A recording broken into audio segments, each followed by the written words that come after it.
Hello friends, good morning. How are you? कैसे हो सब? Welcome in JDS academy. JDS academy में आप सभी फ्रेंड्स का स्वागत है। फ्रेंड्स, हम लोग एनसीईआरटी पढ़ रहे थे, जिसमें हिस्ट्री पहला चैप्टर्स जो कि आपके सामने लिखा हुआ दिख रहा होगा। क्या, कब, कहाँ और कैसे, इसको बकायदा मैंने नोट्स बना के समझाया था आपको। इन सब का मतलब समझाया था, क्या कॉन्सेप्ट है क्या कॉन्सेप्ट नहीं है। हमने काफ़ी आगे तक आपको कवर किया था, जैसा कि आप लोग देख रहे होंगे। हमने देश के नाम तक आपको बताया था कि हमारे देश का नाम कैसे भारत पड़ा। हिंदियों ने हिंदुस्तान कैसे पढ़ा, इंडिया कैसे पढ़ा, इंडिया कहाँ से आया, पुरातत्व क्या है, स्रोत उसके क्या हैं, कैसे पुरातत्व सहायता करता है, वगैरह वगैरह चीज़ें हमने आपको बताया था। फ्रेंड्स, इसके पहले आगे बढ़ने से पहले हमने आपको बताया था कि अतीत के बारे में कैसे जाने, इसके विषय में हम आपको आज का लेक्चर बताए थे कि आज हम अतीत के बारे में कैसे जाने, इसको हम बेहतरीन ढंग से पढ़ा के समझाएंगे। और इसको पढ़ाने से पहले फ्रेंड्स, अगर आप लोग चैनल पर नए विजिटर हो, नए देख रहे हो, तो कृपया करके सब्सक्राइब कर लो, ताकि हमारे द्वारा पढ़ाया गया हर एक लेक्चर्स, हर एक नोटिफिकेशन आप तक समय अनुसार बेहतरीन ढंग से पहुँचे। और जितना हो सके उतना शेयर करिए आप लोग। फ्रेंड्स, अगर पुराने लोग देख रहे हो, अगर उन्होंने सब्सक्राइब नहीं किया है तो वो भी सब्सक्राइब कर लें। सब्सक्रिप्शन करने से आप ही को फ़ायदा है, क्योंकि एक बार सब्सक्रिप्शन की बटन दबाकर बेल आइकन के बटन क्लिक करने से आपको अनलिमिटेड क्लासें मिलेंगी, जिसका कोई शुल्क आपको नहीं देना होगा। तो फ्रेंड्स, आइए चलते हैं। जैसा कि आप यहाँ पर देख रहे होंगे, अतीत के बारे में कैसे जानें, आखिर अतीत हमारा क्या है, कैसे है, उसके विषय में हम कैसे जानेंगे। तो फ्रेंड्स, हमने पहले दिन जब आपको पढ़ाया था, फर्स्ट हमारा लेक्चर था एनसीईआरटी का, तो उसमें मैंने ये देखिए यहाँ पर मैंने पढ़ाया था। हमने आपको लिखित बताया था कि अतीत के विषय में जानने के क्या स्रोत हैं। साहित्यिक है, पुरातात्विक है। साहित्यिक में हमने लेखन बताया था, किताब बताया था, ग्रंथ बताया था, पुराण बताया था, टीका बताया था, यात्रियों का विवरण बताया था। फिर पुरातत्व में बताया था खुदाई, जमीन, वेबसाइट, सरकारी कार्यालय। ये सब हमने आपको बहुत पहले ही बता दिया था। कैसे हम पता लगाते हैं अतीत के विषय में, उसके जानने के स्रोत क्या हैं, वो कैसे जान सकते हैं। तो फ्रेंड्स, आइए चलते हैं हम लोग, यही एनसीईआरटी देखते हैं। यहाँ पर देखिए, नोट्स बना करके हमने बकायदा समझाया है। एनसीईआरटी पढ़ने से आपको इतना लाभ होता है कि आपको नोट्स बेहतरीन ढंग के मिल जाते हैं। दूसरा, एनसीईआरटी सी सेट में बहुत मदद करता है, क्योंकि पैराग्राफ पैराग्राफ से क्या आप निष्कर्ष निकालते हो, ये बकायदा एनसीईआरटी दिखाता है। अतीत के बारे में कैसे जाने, अतीत के बारे में जानने का स्रोत क्या है। अतीत में लिखी गई पुस्तकों को ढूंढना और पढ़ना। अब यहाँ पर हमने लिखा है अतीत में लिखी गई पुस्तकों को ढूंढना। अतीत में लिखी गई पुस्तक फ्रेंड्स कहाँ पे रखी गई होंगी? या तो संग्रहालय में रखी गई होंगी, या तो पुस्तकालय में रखी गई होंगी, म्यूजियम में रखी गई होंगी। उसको किसी न किसी तरीके से संभाल कर रखा गया होगा। क्यों? क्योंकि बहुत साल पहले लिखी गई पुस्तक या तो खुद ब खुद नष्ट हो जाती है, या तो कहीं गुम हो जाती है। तो इसलिए अतीत में जो पुस्तकें हैं उसको संभाल कर रखा जाता है, ताकि उससे हम अतीत के विषय में जानने के लिए तथ्यों को ढूंढ सकें। तो इसी क्रम में पहला आता है पांडुलिपि। जैसा कि आप एनसीईआरटी में लिखा हुआ देख सकते हैं, ये है पांडुलिपि। पांडुलिपि क्या होता है क्या नहीं, हम इसके बारे में पूरा आपको विवरण दे रहे हैं। पांडुलिपि का मतलब होता है हाथ से लिखी गई पुस्तक। ऐसी पुस्तकें जिनका लेखन हाथ से हुआ हो, कोई मशीन तो तब थी नहीं, उसी को पांडुलिपि कहते हैं। पांडुलिपि जो है वो अंग्रेजी शब्द मैन्यूस्क्रिप्ट, उसका जो इंग्लिश वर्जन है, मतलब इंग्लिश उच्चारण है, उसको इंग्लिश वर्ड है मैन्यूस्क्रिप्ट, उसी का मतलब होता है पांडुलिपि। और मैन्यूस्क्रिप्ट निकला किससे है? लैटिन भाषा के शब्द मेनू से निकला हुआ है। ठीक है। मेनू का मतलब क्या होता है? मेनू का मतलब होता है हाथ है।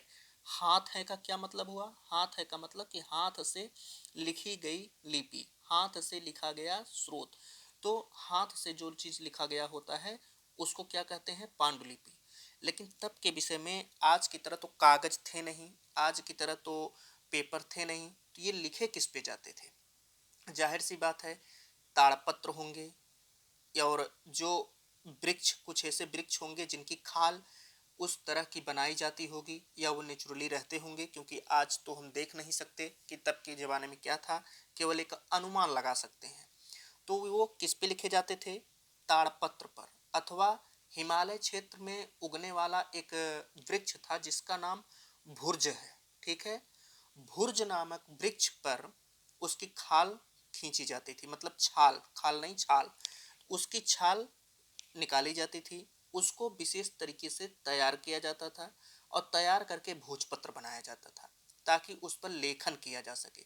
ये ठीक उसी तरीके से है जिस तरीके से आज का पेपर तैयार होता है कंपनियों में वृक्षों से, उसी तरीके से हिमालय क्षेत्र में जो भुर्ज नामक वृक्ष था उसकी छाल निकाल करके उसमें तब जो भी विशेष उपलब्धि रहती होगी बनाने की, जो भी सिस्टम रहता होगा, उस तरीके से भोजपत्र तैयार किया जाता था और उसी भोजपत्र पर जो विद्वान होते थे, साहित्यकार होते थे या जिसको राजा आदेश करते थे, वो लिखते थे। तो वही लिखा गया पुस्तक क्या कहलाता था? पांडुलिपि कहलाता था।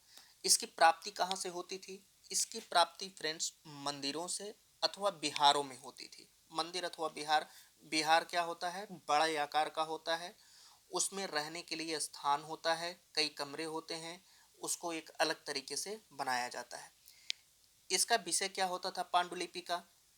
धार्मिक मान्यता, व्यवहार, राजाओं के जीवन, औषधि, विज्ञान आदि, यानी कि मानवीय जीवन से संबंधित समस्त पहलुओं का उल्लेख इसमें किया जाता था।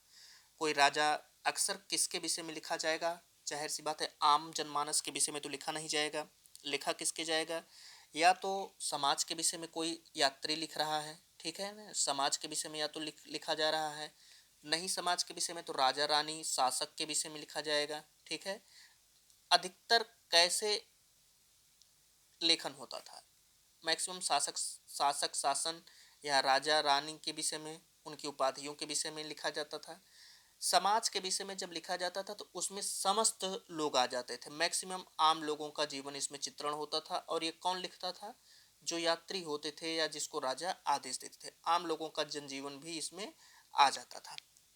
तो इसी से पता लगता था कि आम लोग क्या प्रयोग करते हैं, कैसे रहते हैं, कैसे नहीं। दूसरा, इनकी भाषा क्या होती थी? 3 भाषा का प्रयोग किया जाता था, संस्कृति, प्राकृति, तमिल। प्राकृतिक कौन सी भाषा थी? आम लोगों के द्वारा प्रयोग की जाने वाली भाषा थी। तो ये आपका एक पहलू आया, एक स्रोत आया पांडुलिपि, आपने बकायदा समझा। अब दूसरे पे हम आते हैं, अभिलेख। अभिलेख फ्रेंड्स क्या होता है? अभिलेख के विषय में आप लोग समझ सकते हैं। अभिलेख की प्राप्ति पत्थर से होती है, या इसको जो देखते होंगे कभी आप सड़क पर जाइए, मैं एकदम सटीक एग्जांपल आपको दे रहा हूँ, सड़क पर जाइए आप, वहाँ पर लिखा होगा कि इतनी दूरी इतना किलोमीटर। जैसे मान लीजिए कि आप मुंबई गए और इलाहाबाद से जा रहे हैं, तो इलाहाबाद से मुंबई की दूरी मान लीजिए 1500 किलोमीटर, तो लिखा होगा मुंबई 1500 किलोमीटर, या उतनी दूरी छोड़िए 100 किलोमीटर, तो पत्थर पर लिखा होता है कि नेशनल हाईवे इतना इतना किलोमीटर।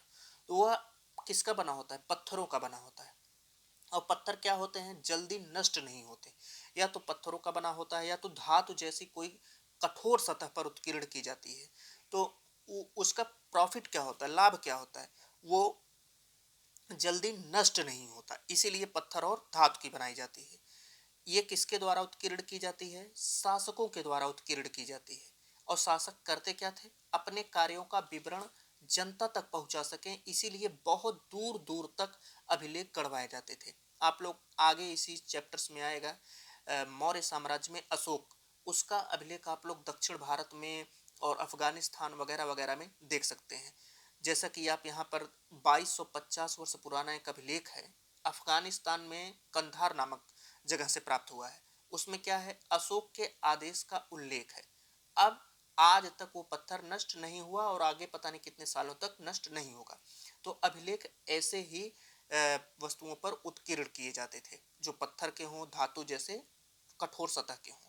उसमें होता क्या था? शासक के कार्यों का विवरण होता था।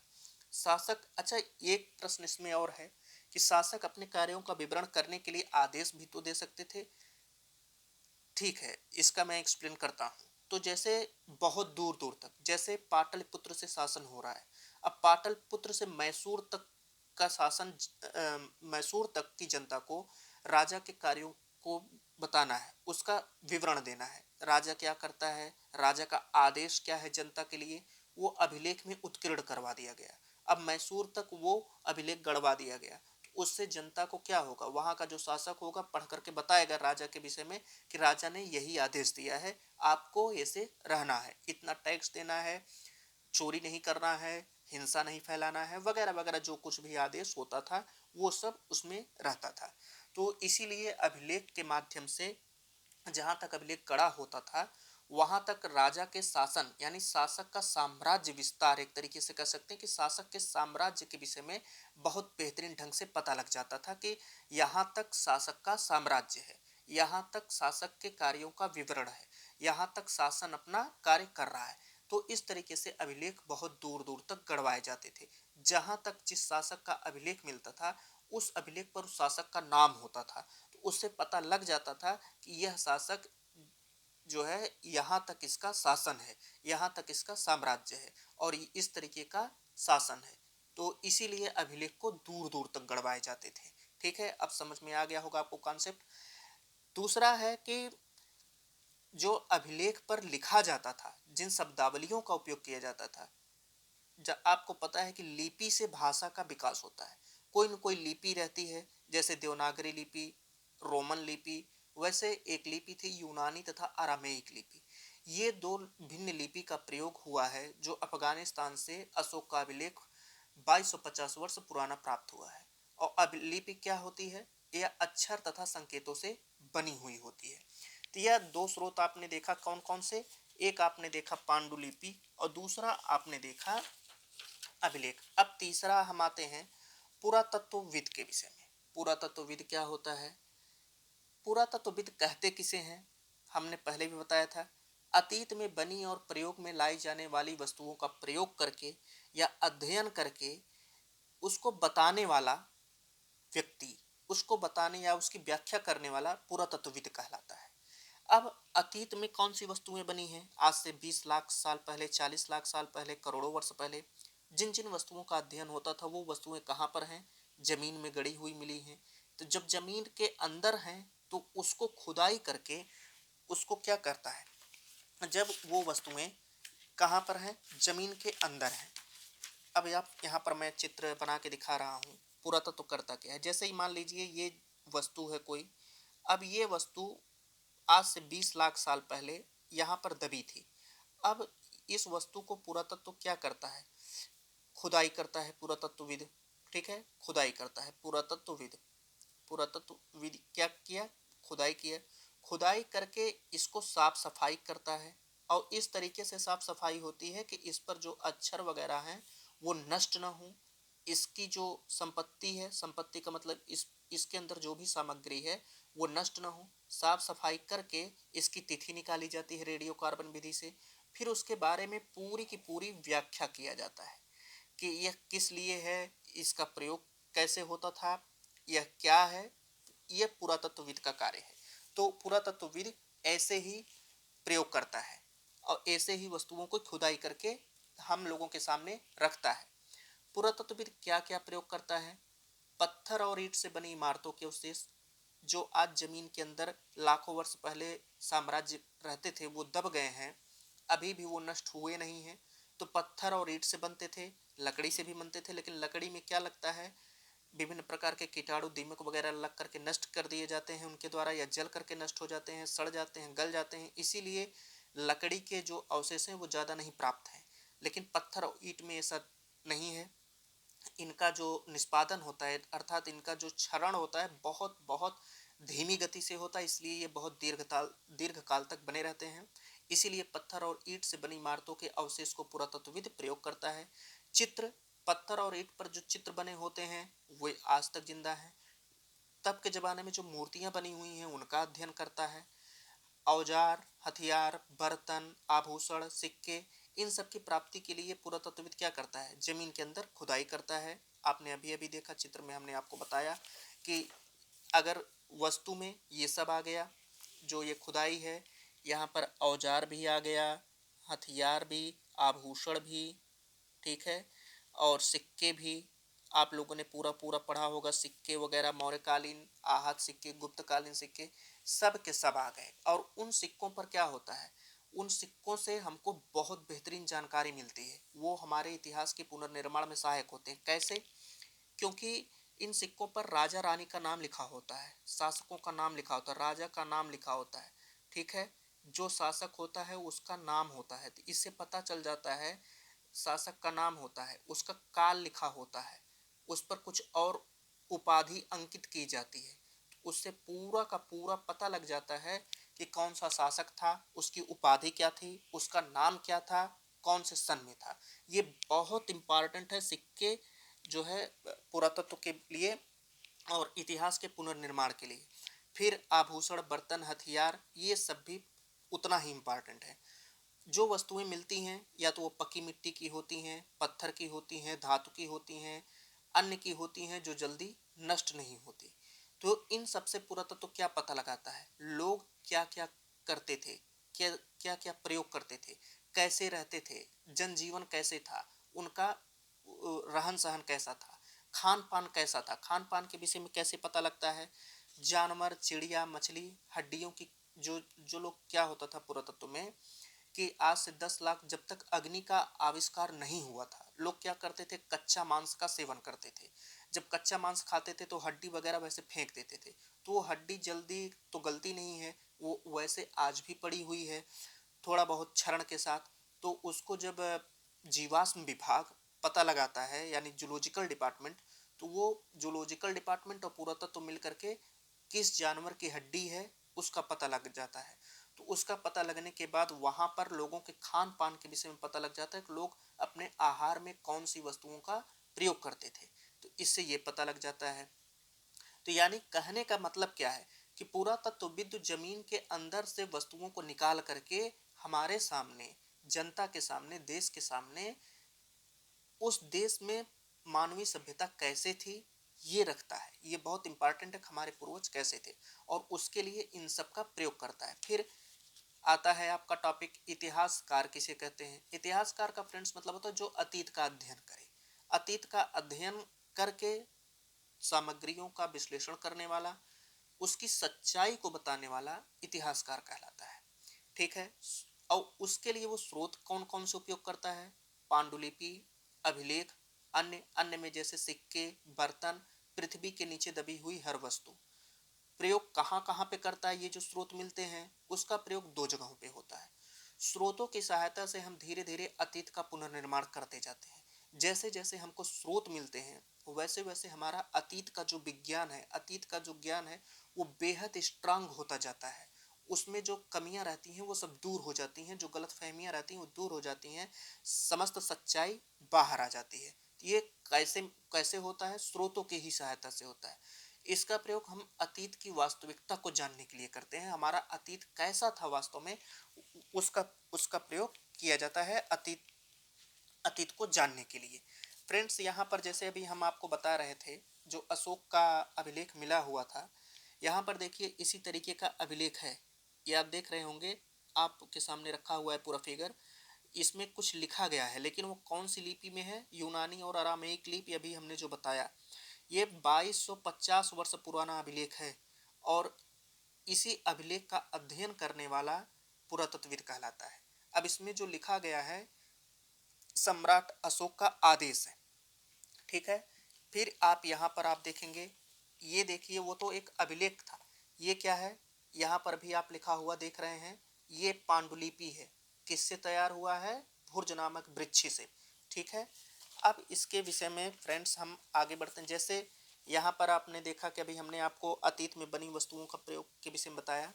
ये देखिए प्राचीन नगर से एक बर्तन प्राप्त है, बर्तन के ऊपर देखिए कलाकारी की गई है, आपको फिगर में दिख रहा होगा, ये सब कलाकारी की गई है, मटका बनाया गया है, यहाँ पर रंग का भी प्रयोग किया गया है। यानी कि और ये कब है, 4700 वर्ष पूर्व, यानी जब कलयुग नहीं लगा था तब, आज से लगभग 5000 साल पहले।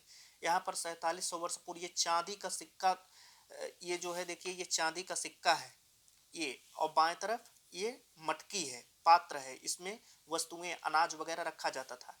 ये सिक्के जो चांदी का सिक्का है, आज से 2500 साल पूर्व प्रयोग इसका किया जाता था। कहने का मतलब कि जो आज हम लोग सोना चांदी रख के छुपा के रखते हैं, तब इससे भी बड़े बड़े प्रयोग किए जाते थे, ये आप चित्र में देख सकते हैं। ये पाठ जो है प्राचीन नगर से प्राप्त हुआ है, और कितना प्रयोग है, कितना साल पहले है, 4700 साल पहले है। तो जो जो भी प्रयोग आज हो रहे हैं वो हम पिछली पीढ़ी से प्राप्त करते आते हैं। एक कॉन्सेप्ट आप इसमें और जोड़िए कि इसका जो प्रयोग है, इसका जो आज हमारे सामने वस्तुएं रखी जाती हैं, उसका बैकग्राउंड कहीं न कहीं पीछे रहता है। वो अपने उत्कृष्ट रूप में आती हैं।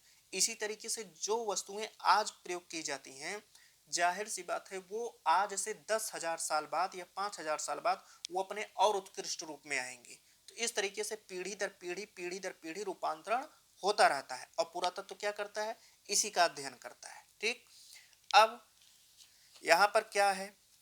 यहाँ पर एक भेद है। भेद क्या है? अतीत, एक या अनेक, इसका पूरा पैराग्राफ कैसे है मैं समझाता हूँ। अतीत का प्रयोग कैसे किया जाता है? अतीत, एक या अनेक जो यहाँ पर लिखा गया है फ्रेंड्स, अतीत का प्रयोग यहाँ पर बहुवचन के रूप में किया गया है। क्यों किया गया है? क्योंकि वहाँ पर अलग-अलग समूह होते थे। अलग-अलग समूह का मतलब जैसे पशुपालक अलग, व्यापारी अलग, राजा-रानी अलग, आम लोग अलग, संगीतक अलग, ये शिक्षाविद अलग। अब सबका तो जैसे जैसे आज हैं, आज आप तबेले में जाते हैं तो वहाँ पर क्या होता है? भैंस और गायें रहती हैं जिनका दूध निकाल करके व्यापार किया जाता है, दूध की बिक्री होती है। तो जाहिर सी बात है पशुपालक के घर में भैंस और गाय से जुड़ी हुई वस्तुएं ही आपको मिलेंगी। इसी तरीके से जब आप शिक्षाविद के घर में जाएंगे, यानी कि शिक्षक के घर में जाएंगे, तो जाहिर सी बात है वो पुस्तकों का अध्ययन करने वाला तथा उसको व्याख्यायित करने वाला होगा, तो उसके घर में आपको क्या मिलेगा? पुस्तकें मिलेंगी। इसी तरीके से जब आप सैनिक के घर में जाएंगे तो सेना से संबंधित जो सामग्रियां होंगी, हथियार वगैरह, वो आपको मिलेंगे। व्यापारी के घर में जाएंगे तो वो जिस वस्तु का व्यापार करता होगा उसके घर में वो मिलेगा। तो यहाँ पर इसीलिए अतीत का प्रयोग भिन्न के रूप में हुआ है, यानी बहुवचन के रूप में हुआ है। इन सभी का जब जीवन है, आज भी आप देखेंगे पशुपालक का जीवन अलग होगा, व्यापारी का जीवन अलग है, राजा रानी शासक का, प्रधानमंत्री मुख्यमंत्री अलग तरीके से रहता है, आम लोग अलग तरीके से रहते हैं। तो इस पैराग्राफ में यही व्याख्या किया गया है। जैसे आप यहाँ पर लिखा हुआ देख देख रहे हैं, ये देख सकते हैं कि यहाँ पर अतीत का ध्यान दिया गया। यहाँ अतीत शब्द का प्रयोग किसके लिए किया गया है? बहुवचन के रूप में किया गया है। अलग अलग समूहों के लिए अलग अलग मायने थे, जैसा कि हमने बताया पशुपालक का जीवन अलग, कृषक का जीवन अलग, राजा रानी का अलग, शिल्पकार का अलग, संगीतक का अलग। क्यों? क्योंकि सबके अपने अपने अलग अलग कार्य थे। ठीक वैसा ही जैसा आज है तब भी वैसा ही था। लोग रीति रिवाज अलग, व्यवहार का पालन करते थे। यहाँ पर एक बात है, जैसे अंडमान द्वीप के अधिकांश लोग क्या करते थे? अपना भोजन मछली पकड़कर, शिकार करके, फल फूल के संग्रह द्वारा प्राप्त करते थे। ऐसे ही आज भी जो जनजातियां हैं लक्षद्वीप, अंडमान निकोबार, भारत के अन्य भागों में और विदेश में भी, यानी दुनिया के अन्य भागों में, वो मैक्सिमम क्या करती हैं?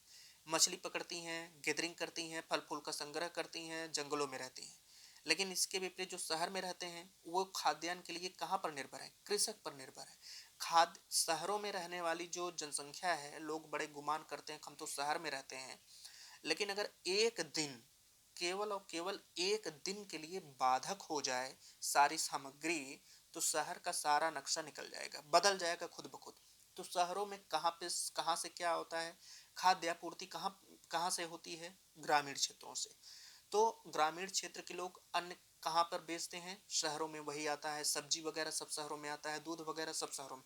यानी शहर की जो अर्थव्यवस्था है पूरी तरीके से वो किसके ऊपर डिपेंडेंट है? बैक क्षेत्रों पर, यानी उससे सटे हुए क्षेत्रों पर, ग्रामीण क्षेत्रों पर।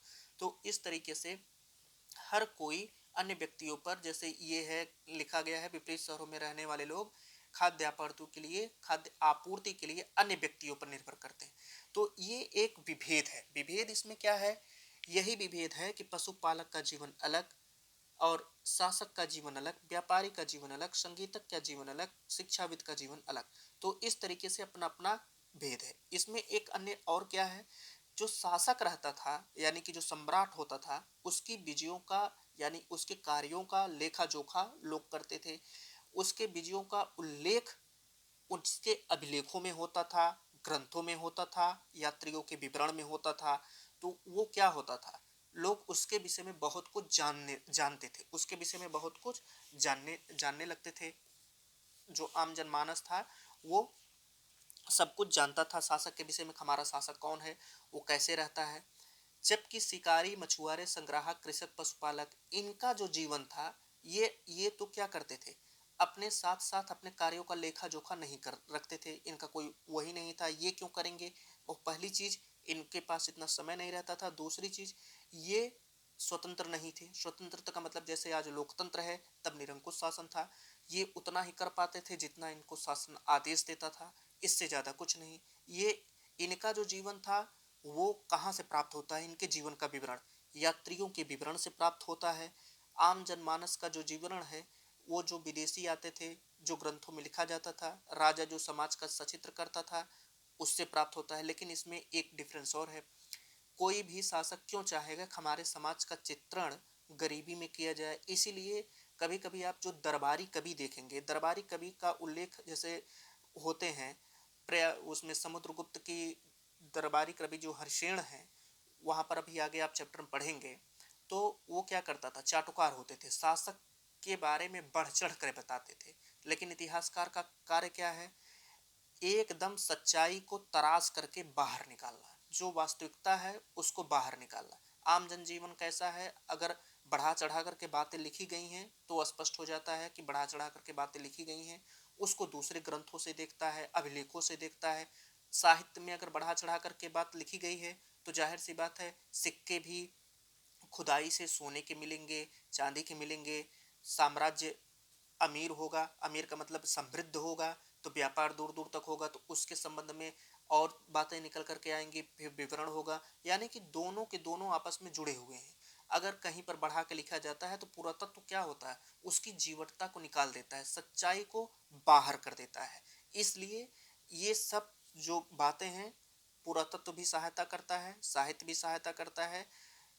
दो के दोनों अपने आप में समाज के सामने पूरा का पूरा चित्रण करते हैं इन सब के विषय में।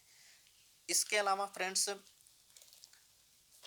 जैसा कि यहाँ पर लिखा गया है, पुरातत्व की सहायता से हम उनके जीवन के जानने के विषय में मदद मिलती है। ठीक है, अब आते हैं हम नेक्स्ट पे, तिथियों का मतलब। तिथियों का मतलब क्या होता है फ्रेंड्स। आज का वीडियो बस यहीं तक, इसके बाद आपका चैप्टर्स का अंत है। एक टॉपिक यही बचा है, तिथियों का मतलब क्या होता है। बाकी पूरा का पूरा चैप्टर्स द एंड हो चुका है। आप लोग इसको रिवाइज करिएगा, जहां ना समझ में आए बेहतरीन ढंग से आप पूछिएगा कमेंट बॉक्स में लिख करके। नोट्स भी बना सकते हैं, इससे सी सेट में भी आपको मदद मिल सकता है। तो आप लोग मिलते हैं कल के लेक्चर पर। A lot of thanks. कल मैं पढ़ाऊंगा तिथियों का मतलब, आप लोग पढ़ करके आइएगा। और फ्रेंड्स, जितना हो सके उतना लाइक शेयर सब्सक्राइब करना ना भूलिए, इससे आप ही को मदद मिल सकता है, आप ही को सहायता मिलेगी। जय हिंद, जय भारत।